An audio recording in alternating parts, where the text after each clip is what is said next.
Bonjour à tous, aujourd'hui passez la journée avec moi à l'Institut français de Vierman. ကဲလိုက်ခဲ့ကြအောင်ဗျာ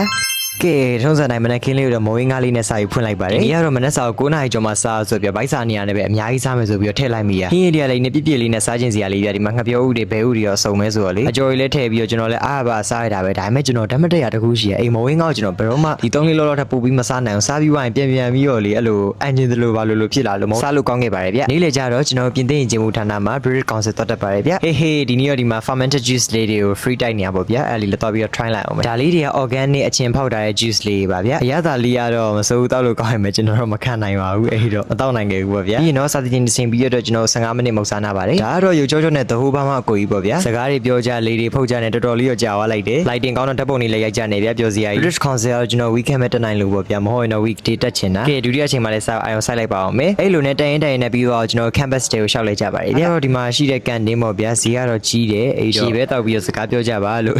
ကျွန်တော်ကတော့မစားဘူးအောင်မလို့စားဘူးအောင်ဆိုပြီးမှာကြည့်လိုက်သေးတယ်မုတ်လက်ကောက်ရဲ့ဒီမှာစနွေးမကင်းလေးရပါဗျာကဲပြီးရင်တော့ group photo လေးတစ်ဖြတ်ပေါ့ဗျာ chocolate ဒါကတော့တပွဲ6000နဲ့မုတ်လက်ကောက်လေးပါဗျာစားလို့ကောင်းတယ်ဗျာအချိုးလည်းမကဲတာဘူးဘယ်နေရာရောက်အစားမပြတ်ဘူးဆိုတော့ဒါလေးလည်းစားလိုက်ပါရဲ့ပေါ့ဗျာဈေးကြီးပဲမဲ့လဲဟီဟီဒါကတော့အထက်အုံးသီးဆန်လေးနဲ့လောက်ထားတဲ့စနွေးမကင်းဗျာသူလည်းမစိုးပါဘူးသူလည်းတစ်ခု9000ပါဗျာပြင်သစ်စာကိုလေးလာခြင်းတဲ့သူတွေအတွက်လည်းဒီပြင်သစ်ရင်ချင်းမှုဌာနမှာအတန်းလေးဖွင့်ပါတယ်ဗျာကျွန်တော်တောက်ဆောင်စားရတာတော့ဒီ match လာဆိုရင်တော့ batch အသစ်လေးတစ်ခုဆက်ဖွင့်မယ်လို့ကြားပါတယ်တော့ weekend တန်းလေးတက်ရပါတယ်ဗျာစနေတနင်္ဂနွေတန်းလေးဖွင့်ပါတယ်ဗျာသွားပြီးတော့စုံစမ်းလိုက်ကြအောင်ကဲနောက်တစ် vlog မှာတွေ့မယ်ဗျာ